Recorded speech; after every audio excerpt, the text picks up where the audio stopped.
অভাবের সংসারে লক্ষ টাকার জিনিস কিনা অবাক লাগছে না? যে সংসারে নুন আনতে পান্তা ফুরায় সেই সংসারের মানুষ লক্ষ টাকার জিনিস কিভাবে কিনে? আসসালামু আলাইকুম, সবাই কেমন আছেন? আলহামদুলিল্লাহ, আমরা তো ভালোই আছি।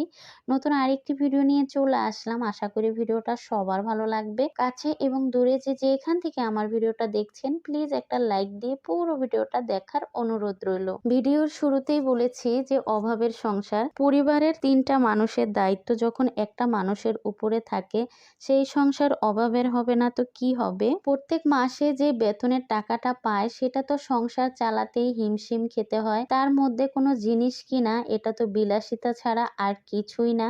তো এই বিলাসিতাটা আমাদের জন্য করা সম্ভবই হয় না। পুরো একটা বছর ধরে আমি তিল তিল করে টাকা জমাচ্ছিলাম আমার একটা মাটির ব্যাংকে। আমি চেয়েছিলাম যখন এই মাটির ব্যাংকটা ভাঙবো তখন এই টাকাটা দিয়ে আমি এমন কিছু কিনবো যেটা আমি অনেক বছর ব্যবহার করতে পারি। তো সেই মাটির ব্যাংকটা এবার ভেঙেছি। তো মাটির ব্যাংকে যেই টাকাটা জমিয়েছিলাম সেটা দিয়ে আমি যে জিনিসটা কিনতে চাচ্ছিলাম সেটা কেনা সম্ভব হচ্ছিল না, কারণ এখানে আরো টাকার দরকার আছে। তারপরে সিদ্ধান্ত নিলাম যে এইবার ঈদে আমরা কোনো মার্কেট করব না। প্রত্যেক ঈদে আপনাদের ভাইয়া বোনাস পায়, সেই টাকাটা দিয়ে আমরা মার্কেট করে থাকি।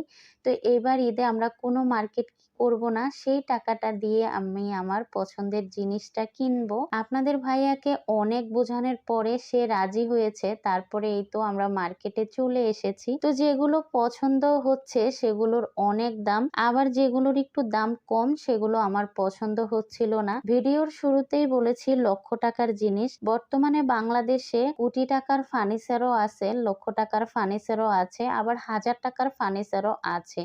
যার যেমন সামর্থ্য সে সেরকমই কিনবে।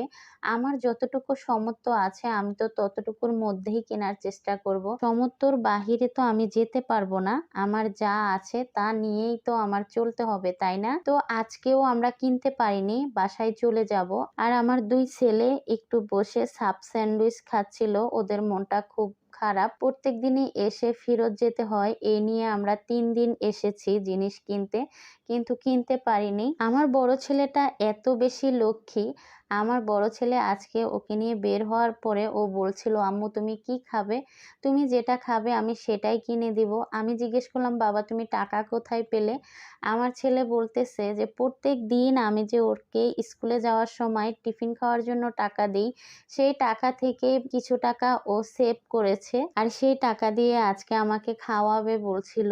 আমার বড় ছেলেটা এত বেশি লক্ষ্মী, ভাষায় প্রকাশ করা যাবে না। আপনারা সবাই আমার বড় ছেলের জন্য দোয়া করবেন। তো তার পরের দিন আবার মার্কেটে চলে এসেছি।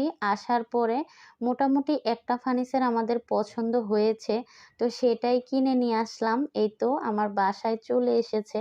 আমার অনেক দিনের ইচ্ছা ছিল যে আমি একটা সোফা সেট কিনবো, আর সেই সোফা সেটটা আমি একটু ভালো মানেরই কেনার চেষ্টা করেছি, যাতে আমি যখন একদম দেশের বাড়িতে চলে যাব তখন যে আমার সোফাটা নিয়ে যেতে পারি। এই জন্যই আমি কাঠের সোফা কিনছি। তো একদম সিম্পল ডিজাইনের সোফাই আমার পছন্দ। তো এই সোফাটাই আমাদের পছন্দ হয়েছে, এটাই নিয়ে আসলাম। আর এই তো আমার স্বপ্নের জিনিসটা আমার ঘরে চলে আসছে। এদিক দিয়ে আমার এই খাটটাই একটু সমস্যা ছিল, তো একটা মামাকে ডাক দিয়ে তারপরে খাটের এই বিছনাটা একটু ঠিক করে নিচ্ছিলাম। আমার বড় ছেলে সোফা সেটটা পেয়ে এত বেশি খুশি, অনেক খুশি। সে বলছিল, আব্বু আমার ঈদে আর কিচ্ছু চাই না, আমাদের রুমটা সুন্দর করে সাজানো হয়েছে, এটাতেই আমি খুশি। তো সবকিছু গুছাতে গুছাতে আজকে প্রায় ইফতারের টাইম হয়ে গেছে। তাড়াতাড়ি করে আমি সেমাই রান্না করেছি আর শরবত বানিয়ে ফেলেছি, আর দোকান থেকে ইফতারি কিনে নিয়ে আসছে, সেই ইফতারিটাই মাখিয়ে এখন আমরা সবাই ইফতার করে নিব।